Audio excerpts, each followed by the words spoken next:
trying to do the science on it, trying to get it to where it all started and what is it. And like I say, everybody's trying to one-up each other's showmanship and presentation. Because it's an entertainment thing where they present information. It's supposed to be liberating, when nobody's really attacking anything real. So, you know, when you're given the ancient order, the Illuminati, then you say, who are they? 1776, Adam Weishaupt might have came in and replaced George Washington, you know, all the conspiracy theory, the unseen hand aspects of it. You're negating the actual seen hand, the work that's done. The people who, throughout time, that actually put in work, gained freedoms, gained rights for the movement to actually go forward.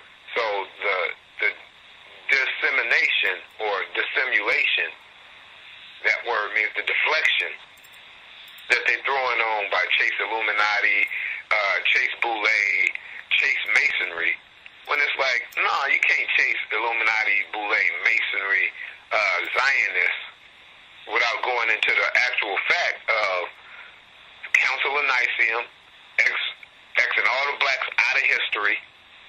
Then you got to go into why was all the blacks X'd out of history? Because they had found money. And this is when the real root comes in, that the idea of money meant mercenary ability. You can hire people to be mercenaries. They ain't got to be from the farm to work the farm. They just come in, you pay them, they work the farm, boom.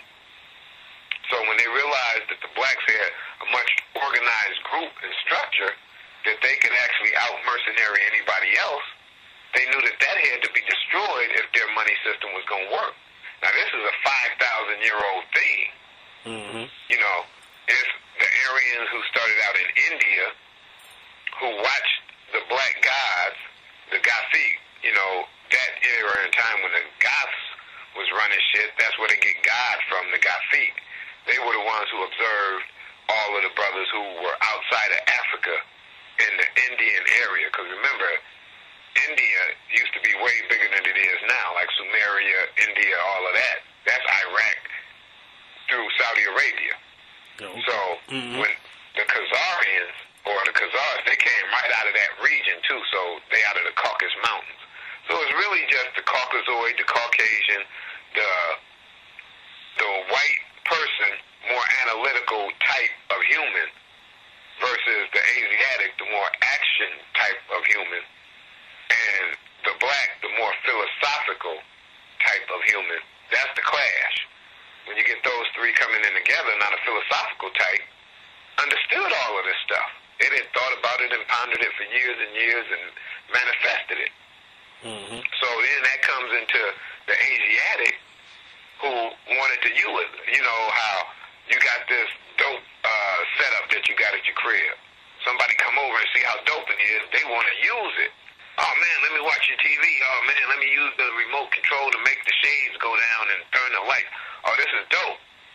And then you got the hater who comes in, who understands your philosophy, understands his using it. He's mad that it ain't his. So he breaks the shit. So that's really what we're dealing with when you talk about the Gothic, who wrote how to manipulate the colored races. And this is what the real, deflection is from. Manipulating colored people out of the resources that they had instituted themselves in for hundreds of thousands of years. Mm-hmm. Because the technology now allows me to annihilate you, to transport you, to genetically genocide you with sickness, with lasers, with bombs, with trains, planes, and automobiles. Now, that's what they're really into.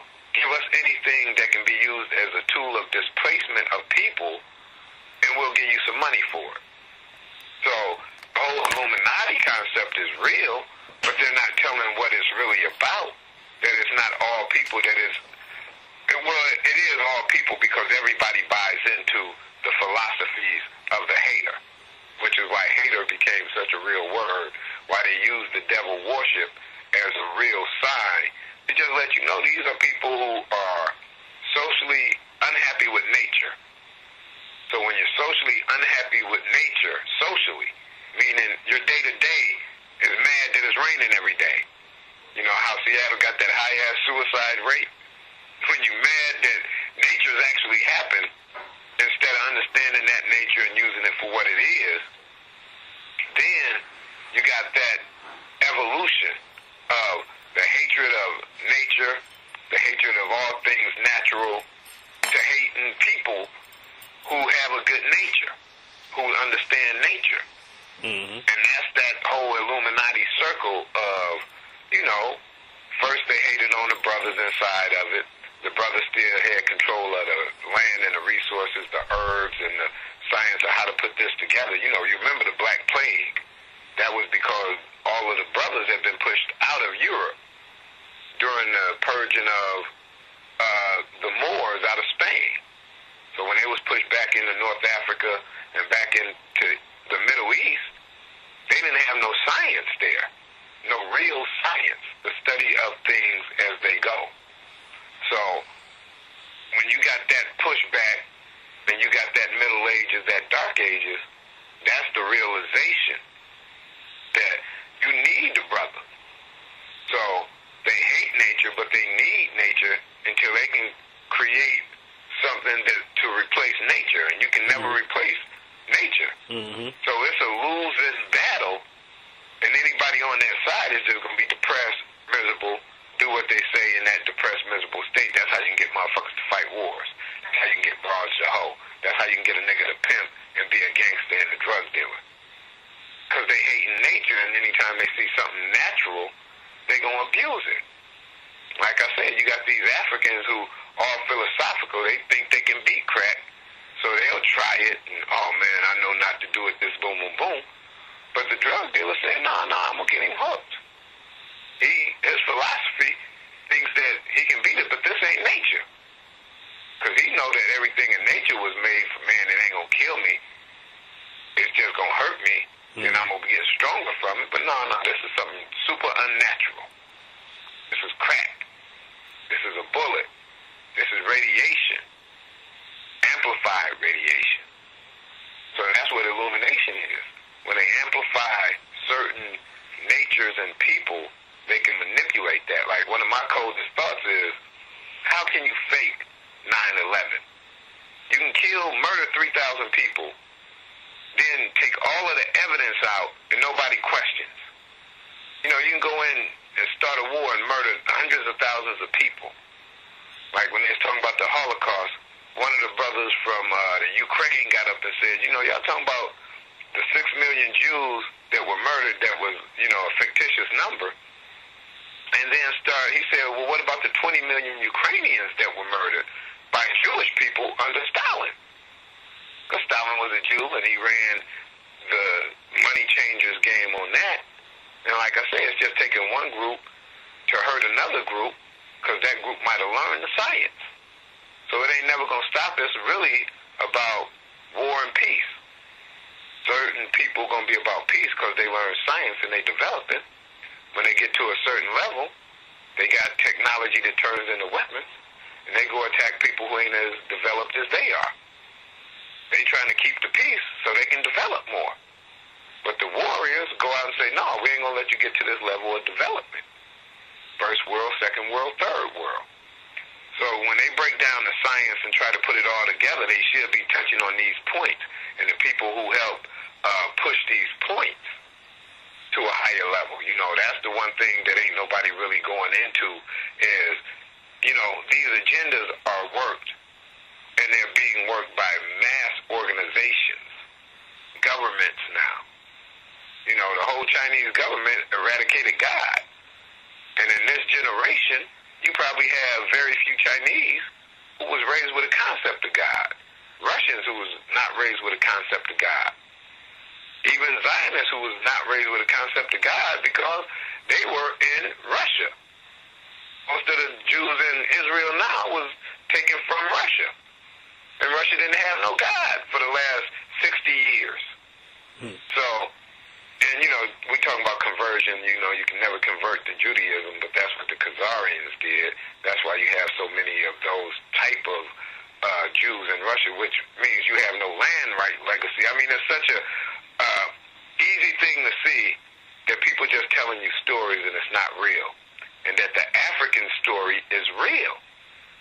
That's the one part that people, they throw away their ancestors, their grandfathers, their grandmothers, the shit that they really went through, and we had to make it through for this fictional fantasy shit that romanticizes life. You know, slavery wasn't that bad. You know, plantation life was, you know, just us living in a big dorm room and the whites on one side, the blacks on another, and we had our way, they had their way, and it all worked out. But they don't want to take into all of that psychological baggage, all of that social baggage, all of that economic baggage that came from that. And we living with all of that baggage and ain't even addressing it. And now in 2011, we don't even look to address it. You know, in the 90s, we looked to address it. That's why there was a PE. That's why there was a BDP. That's why there was a Tupac. But after Tupac died, nobody touched it, and nobody says anything about that fact. That even when the guys touch it, they touch it so lightly, and they're usually good time Charlies who have a shtick, who have a certain thing that they do. Like the Mos Defs, the Talib Kweli's, you know. We funny style rappers. We're more energy bar rappers than we are conscious or revolutionary rappers. So they talking about being vegan and, you know, shit like that. Not saying that they ain't, you know, conscious and aware of what's going on, put it in the music, but they're light. They're not telling you what real niggas do. It's sort of like Malcolm X said, you know, a motherfucker beating on you, you don't tell him I'm going to call the police. You whoop his ass, hold him down, then call the police and tell him, hey, I had to whoop this motherfucker's ass because he started a fight with me. And you whoop him so bad that he tell the truth because he don't want to fight you again. Now, that's where we need to be, but we ain't reached that point yet. And that's the thing you look for from Obama, where you can really cite history, cite what happened, and use that. But when you got to use fucked up projections, economic theories, and all that kind of shit to justify why you doing something, then it ain't no reality in your shit and you ain't real either, nigga.